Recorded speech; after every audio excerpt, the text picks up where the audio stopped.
আসসালামু আলাইকুম everyone, welcome back to my channel. আশা করি সবাই ভালো আছেন। রেসিপিতে থাকছে পুঁই শাকের ফল রেসিপি। এই শীতের একটি জনপ্রিয় পরিচিত ফল হলো পুঁই শাকের ফল। আর আজ আমি এই পুঁই শাকের ফলের সুন্দর মজাদার একটি রেসিপি শেয়ার করব।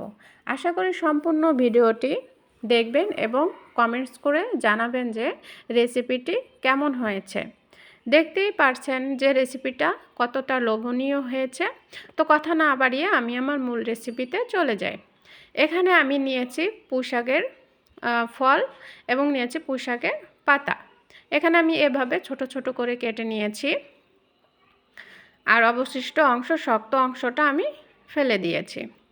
আমি চুলায় একটি প্যান নিয়েছি, এখানে আমি এভাবে ছোট করে কেটে পাবদা মাছটা ভেজে নিয়েছি। ছোট করে কেটেছি যেন পুঁই শাকের সাথে খুব ভালোভাবে সেট হয়। তো ভাজা হয়ে গেলে এটা আমি তুলে রাখবো।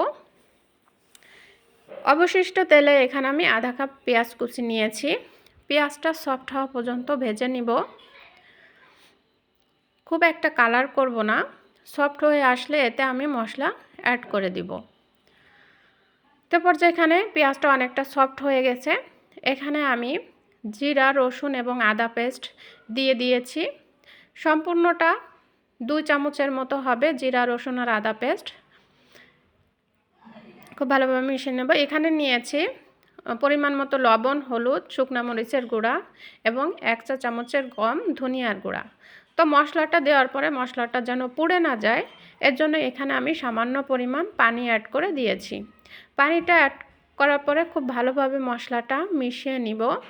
এই পানির সাথেই মশলাটা একবার কষিয়ে নিব, কারণ যেহেতু মশলাটা অবশ্যই কষাতে হবে যেন মশলার কোনো অংশেই কাঁচা ভাবটা না থাকে। এর জন্য এভাবে কষিয়ে নিব। তো এই পর্যায়ে এখানে আমি দিয়ে দিলাম 2টো কাঁচামরিচ, এভাবে আমি কেটে দিয়েছি।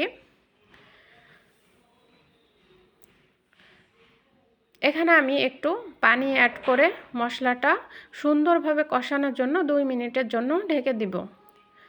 তো 2 মিনিট পরে এভাবে আমি ঢাকনাটা তুলে নিব।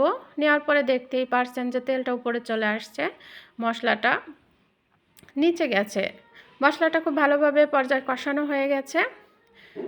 তো এই সময় আমি এখানে অ্যাড করে দিব গাজর, আলু এবং টমেটো। আমি এভাবে কিউব করে কেটে নিয়েছি। শাকের পরিমাণটা বুঝে এখানে গাজর, আলু এবং টমেটো অ্যাড করবেন।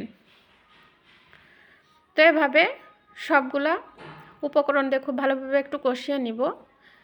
কষানোর পরে এখানে কেটে রাখা পুঁই শাক এবং পুঁই শাকের ফলটা আমি অ্যাড করে দিব। পুঁই শাকের ফলটা কিন্তু অনেকটা কচি, এটা সিদ্ধ হতে বেশি সময় লাগবে না। তো পুঁই শাকের ফলটা দেওয়ার পরে খুব ভালোভাবে এভাবে নেড়ে চেড়ে নিব। দেখতেই পাচ্ছেন কতটা সফট হয়ে গেছে নাড়তে নাড়তে। এখানে পুঁই শাকের ফলগুলো খুব ভালোভাবে গুছিয়ে নিয়ে এখানে আমি আধা কাপের মতো পানি অ্যাড করে দিয়েছি যেন সবগুলো উপকরণ খুব ভালোভাবে সিদ্ধ হয়ে যায়, এবং আমার ভেজে রাখা মাছগুলো এরপরে সেট করে দিব। এখানে চাইলে আপনারা যে কোনো মাছ ব্যবহার করতে পারেন। এরপর সিদ্ধ না হওয়া পর্যন্ত আমি ঢেকে রাখবো। আমি কিন্তু ক্যামেরার অফলাইনে কয়েকবার নেড়ে নিয়েছি। তো কিছু সময় পরে আমি ঢাকনাটা তুলে নিলাম। দেখতেই পাচ্ছেন কতটা সফট হয়ে গেছে এবং কিছুটা পানি রয়েছে। সম্পূর্ণটা পানি টানানো পর্যন্ত আমি আবারও ঢেকে দিলাম। তো কিছুক্ষণ পরে আমি আবারও ঢাকনাটা তুলে নিলাম। তুলে নিয়ে দেখতেই পাচ্ছেন যে পানি অনেকটা কমে গেছে। পুঁই শাকের সাথে হালকা গায়ে মাখা কিছু পানি আছে। এটা এখন আমি নাড়তে চাড়তে পানিটা শুকিয়ে নিব। পুঁই শাকের গায়ে অর্থাৎ পুঁই শাকের ফলের গায়ে কোনো পানি থাকবে না। তো যখন শেষ পর্যায়ে চলে আসবে ভাজিটি, তখন আমি কিছু ধনিয়া পাতা অ্যাড করে দিব। তো ধনিয়া পাতা দেওয়ার পরে খুব ভালোভাবে এভাবে নেড়ে নিব।